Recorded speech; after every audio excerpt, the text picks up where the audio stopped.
বিরতির পর স্বাগত। গতকাল রাতে গোলবাজার এলাকায় একটি ছিনতাইয়ের ঘটনা ঘটে। একটি শ্রমিকের কাছ থেকে 2000 টাকা ছিনতাই করে নিয়ে যায় একজন। তারপরে আজ সকালে সেই অভিযুক্তকে পাকড়াও করে স্থানীয়রা পাকড়াও করে শিববাড়ি সেন্ট্রাল রোডের সামনে নিয়ে একটি ইলেকট্রিক খুঁটিতে বেঁধে দেয় মোটা দড়ি দিয়ে। সেই বিষয়টাকে শুভবুদ্ধি সম্পন্ন সাধারণ মানুষ মোটেও ভালো চোখে দেখছেন না। মানবাধিকার লঙ্ঘনের অভিযোগ উঠছে এই ধরনের চিত্র। কিভাবে একজন অভিযুক্তকে ইলেকট্রিক খুঁটিতে একেবারে শীতের সকালে বাঁধা হয়, তাকে বিভিন্ন বিষয়ে তাকে মারধর করা হয় বলেও অভিযোগ। সেখানে শুভবুদ্ধি সম্পন্ন সাধারণ মানুষ বলছেন, অপরাধ করলে তাকে পুলিশের হাতে কেন তুলে দেওয়া হয়নি, কেনই বা আইন হাতে নিচ্ছে সেখানকার মানুষ। সেই বিষয় নিয়ে আমি আরো বিস্তারিত জানবো। টেলিফোন লাইনে রয়েছে মানবাধিকার কর্মী মৃন্ময় চক্রবর্তী। প্রথমে আপনাকে নিউজ ভ্যানগার্ডের পর্দায় স্বাগত জানাচ্ছি। নমস্কার। নমস্কার। এই যে আজকের এই ঘটনা ঘটলো, এই ছিনতাইয়ের পর অভিযুক্তকে একেবারে ইলেকট্রিক খুঁটিতে মোটা দড়ি দিয়ে বেঁধে তাকে তার মানসিক বা শারীরিক ভাবে আক্রমণ করা হয়েছে বলে অভিযোগ উঠে আছে। সেই বিষয়টাকে কি মনে হয়, মানবাধিকারের লঙ্ঘনের অভিযোগ কি উঠছে সেই বিষয়টাকে বা আজকের এই চিত্রটাকে দেখে?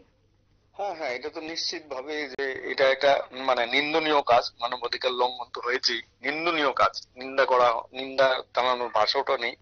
আজকাল ত্রিপুরা রাজ্যে এটা একটু বেশ দেখা যাচ্ছে যে কোনো আমার চোখে মনে হলো এটা একটু ঠিক না, তাহলে আমি ঘর থেকে বের করে বা রাস্তায় ধরে আমি লাইট পোস্টে হোক কোনো গাছের গুঁড়িতে হোক তারা বেঁধে তাদের উপরে নির্যাতন করা হয়। এটা ত্রিপুরায় আকছার এখন ঘটে যাচ্ছে আর কি। সেদিক থেকে এটা একটা সিরিয়াস ব্যাপার। যদি কালকে রাত্রে আপনার ছুরি দেখিয়ে সে টাকা ছিনতাই করে থাকে কোন শ্রমিকের কাছ থেকে, জিবির গোলবাজারেই আপনার পুলিশ আউটপোস্ট আছে। আজকে সকালে যখন তারা যদি ওই যারা যিনি কালকে এই কাজটা করেছে যে ছেলেটি, তাকে তারা জিবি আউটপোস্টেই নিতে পারতো, আর গোলবাজারের আউটপোস্টেই তারা হ্যান্ড ওভার করতে পারতো। তখন সেই জায়গাতেই তার আইনটা নিজেরা না নিয়ে পুলিশের কাছেই দিতে পারতো। নিজের হাতে আইনটা নেওয়াটা চূড়ান্ত ভাবে মানবাধিকার লঙ্ঘন। আর এইভাবে যে আপনার লাইট পোস্টে বেঁধে অত্যাচার করা শারীরিক ভাবে মানসিক ভাবে, এটা তো চূড়ান্ত ভাবে মানবাধিকার লঙ্ঘন। যে আপনি ছিনতাই করেছে, টাকা ছিনতাই করেছে, ছুরি দেখিয়ে আইন অনুসারে তার ব্যবস্থা নেওয়া হবে, কিন্তু আপনাকে তো সেই আইনটা দেওয়া হয়নি। প্রশাসন তো এই অধিকার আপনাকে দেয়নি আইনটা নিজের হাতে নেওয়ার জন্য। সেদিক থেকে টোটাল ঘটনাটাই আগেও দেখেছি যে চুরি কাণ্ডে বা ছিনতাইয়ের অভিযোগে এই ধরনের ছবি বারংবার উঠে আসে রাজ্যে।